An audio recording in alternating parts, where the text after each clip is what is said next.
Because, see, the truth is, we live in a world where almost nobody's listening anymore. I mean, everybody's talking, everybody's tweeting, everybody's posting, everybody's listening to something. We live in a really noisy world, and people have a lot going on, but nobody's really listening a whole lot to anybody else. Most people are most interested in what they have to say. In fact, you may have heard this before, but the opposite of listening is not talking. The opposite of listening is waiting to speak. See, for most of us, we're thinking about what we're going to say. Even when the other person's talking, what's really going on in our mind is not really hearing what they have to say. It's us queuing up what we're going to say in the minute. It's us trying to figure out how I'm going to make my point. I'm not really listening to what they say. But in dealing with people, it's kind of like in real estate. You've probably heard that in real estate there's only 3 things that matters: location, location, location. Well, when it comes to really interacting with people, the only thing that really matters is their location. And what I mean by that is where they really are, where they are emotionally, where they are spiritually, what's really going on with them.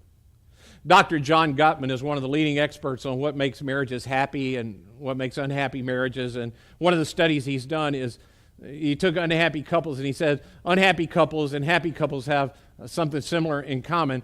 Unhappy couples, they think they know where their spouse is. By that, he says they think they know what their spouse wants and what their spouse feels and what their spouse is afraid of. They think they know that, but the truth is they don't really know any of those things. They haven't really ever listened to their spouse. He said happy couples, on the other hand, they tend to know exactly where their partner is. They know what they feel. They know what they're excited about. They know what they fear. They know where they are at that time. And the key, he said, is not that happy couples have some kind of intuitive sense about this.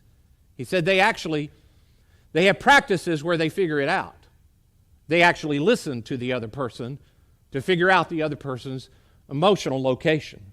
When it comes to blessing our neighborhoods, we cannot go in and just assume that our neighbors, that we know exactly what we need. We can't assume the people we know at work that we know exactly what they need. We have to listen to the location of the people that God has put around us. We can't just assume we know exactly what's going on in their life. What is it that makes them excited? What is it that's got them afraid? What are they troubled about? Where is the point in their life? What needs do they actually have? Not what do I think they need, but what do they actually think they need?